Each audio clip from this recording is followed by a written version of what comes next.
បទល្មើសនេសាទកំពុងតែរីករាលដាលនៅក្នុងភូមិសាស្ត្រឃុំក្តីដងរហូតមកដល់ទំនប់បង្ហាតឹងភូមិកំពង់គោឃុំកំពង់គោស្រុកកំពង់ស្វាយខេត្តកំពង់ធំសូមសមត្ថកិច្ចជំនាញប្រចាំតំបន់ចុះបង្ក្រាបផងទៀត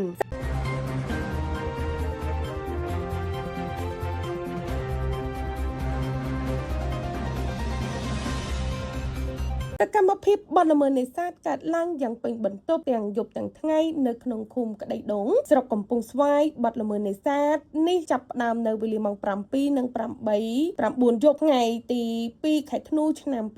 2025 ក្រោយបានទទួលព័ត៌មានពីប្រជាពលរដ្ឋរាយការណ៍មកក្រុមអ្នកសារព័ត៌មានយើងបានចុះទៅថតយករូបភាពជាក់ស្ដែងនៅបទល្មើសនេសាទប្រើឧបករណ៍ដាក់អួនកាត់ស្ទឹងពីត្រើយម្ខាងទៅដល់ត្រើយម្ខាងចំណុចចាប់ផ្ដើមពីមុខសាលារៀនអូសម្បួរភូមិក្តីដងរហូតមកដល់ទំនប់បង្ហាទឹកភូមិកំពង់គោភូមិកំពង់គោស្រុកកំពង់ស្វាយខេត្តកំពង់ធំដាក់មានញញើតនឹងច្បាប់បន្តិចសោះឡើយទោះជាមន្ត្រីជំនាញនិងសមត្ថកិច្ចកំពុងធ្វើការបង្ក្រាបដោយភ្លៀងរលឹមក៏ដោយរីឯបទល្មើសក៏បានកាត់ឡើងជាបន្តបន្ទាប់គឺបទល្មើសនេសាទប្រើប្រាស់ឧបករណ៍អួនកាំងកាត់តឹងយ៉ាងអនាធិបតេយ្យនៅដងស្ទឹងសែនដដែលមន្ត្រីជំនាញដែលពាក់ព័ន្ធនៅក្នុងមូលដ្ឋានកន្លងមកតែងតែធ្វើការបង្ក្រាបយ៉ាងសស្រាក់សស្រាំជាបន្តបន្ទាប់តែហាក់បីដូចជាគ្មានប្រសិទ្ធភាពតតែសោះកន្លងមកឃើញតែមន្ត្រីជំនាញនិងសមត្ថកិច្ចបង្ក្រាបបានតែឧបករណ៍ដែលខុសច្បាប់ហើយនឹងដកហូតបានវត្ថុតាងសម្ភារៈប៉ុណ្ណោះចំណែកម្ចាស់ដែលប្រព្រឹត្តមិនដែលត្រូវបានសមត្ថកិច្ចជំនាញដែលពាក់ព័ន្ធខាត់ខ្លួន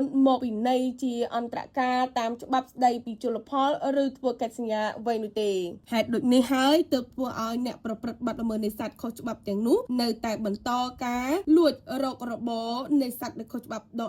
ដែលឬមួយមានអ្វីនៅពីក្រៅខ្នងនៃជនខិលខូចទាំងនោះទើបបានខាត់ខ្លួនមកពិន័យជាប្រាក់ឬក៏ជាការអនុវត្តតាមច្បាប់ប្រភពព័ត៌មានពីប្រជាពលរដ្ឋដែលរស់នៅក្នុងតំបន់ឃុំក្តីដងនិងឃុំកំពង់គោដែលរករបរនេសាទជាលក្ខណៈគ្រួសារបានលួចបង្ហើបប្រាប់អ្នកសារព័ត៌មានយើងឲ្យដឹងថាវិធានការរបស់អស់លោកមន្ត្រីជំនាញដែលពាក់ព័ន្ធនៅក្នុងមូលដ្ឋានធ្វើការបង្ក្រាបបទល្មើសនេសាទគឺមិនស្មើភាពគ្នានោះទេបទល្មើសនេសាទធ្វើឡើងជាប្រចាំហើយប្រើប្រាស់ឧបករណ៍ដែលខុសច្បាប់នៅតែកើតឡើងយ៉ាងកក្លឿនដដែលគ្មានទីបញ្ចប់ជាពិសេសនៅចំណុចភូមិសាស្ត្រខាងលើប្រជាពលរដ្ឋសន្និដ្ឋានថាបើគ្មានការបើកដៃពីមន្ត្រីជំនាញនិងសមត្ថកិច្ចដែលពាក់ព័ន្ធនៅក្នុងមូលដ្ឋាននោះទេបទល្មើសនេសាទនឹងមិនអាចកើតឡើងនោះទេម្យ៉ាងទៀតប្រជាពលរដ្ឋដែលរស់នៅក្នុងភូមិឃុំខាងលើសូមមិនបញ្ចេញឈ្មោះបានបង្ហើបខ្សឹបឲ្យដឹងថាមន្ត្រីជំនាញដែលពាក់ព័ន្ធនៅក្នុងមូលដ្ឋានបានចុះចាប់រឹបអូសសម្ភារៈឧបករណ៍ដែលខុសច្បាប់ចុះចំតែចំណុចណាដែលម្ចាស់មិនបានទៅជួបជាមួយនឹងមន្ត្រីជំនាញជាមុនតែប៉ុណ្ណោះបើ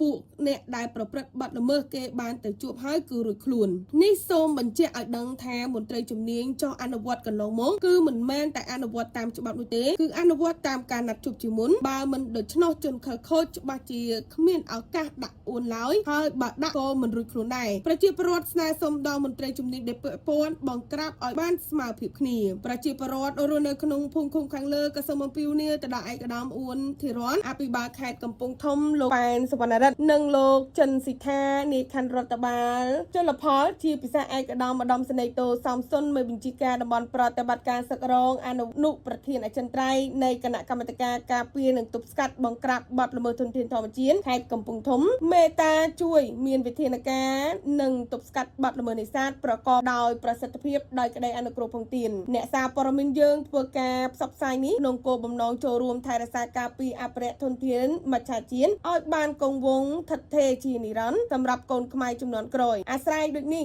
យើងទាំងអស់គ្នាត្រូវសហការពារមច្ឆជាតិឲ្យជៀសផុតពីបទល្មើសនេសាទដែលខុសច្បាប់នានាដោយរក្សានៅតុល្យភាពរវាងការអភិវឌ្ឍនិងការអភិរក្សដើម្បីជាប្រយោជន៍នៃប្រជាជនកម្ពុជាស្របតាមប្រសាសន៍ដ៏គង់ពោះរបស់សម្ដេចព្រះមហាសេនាបតីតេជោហ៊ុនសែននាយករដ្ឋមន្ត្រីនៃប្រជាណាចក្រកម្ពុជាអង្គភាពអ្នកសារព័ត៌មានយើងខ្ញុំផ្សព្វផ្សាយព័ត៌មាននេះគ្រាន់តែចង់ជម្រាបជូនមហាជននិងថ្នាក់ដឹកនាំជ្រាបជាព័ត៌មាននៅក្នុងព្រឹត្តិការណ៍អ្វីដែលកើតមាននៅក្នុងមូលដ្ឋានតែប៉ុណ្ណោះអង្គភាពគេហទំព័រប្រមាញ់ជាដែនធីវីយើងគ្រាន់តែជាកញ្ចក់ឆ្លុះបញ្ចាំងរីគុណនៅក្នុងន័យសព្វនានិងសូមរងចាំការឆ្លើយបំភ្លឺគ្រប់ស្ថាប័នដែលពាក់ព័ន្ធគ្រប់ពេលម៉ោងធ្វើការតាមរបបអ្នកសារព័ត៌មានសូមអរគុណ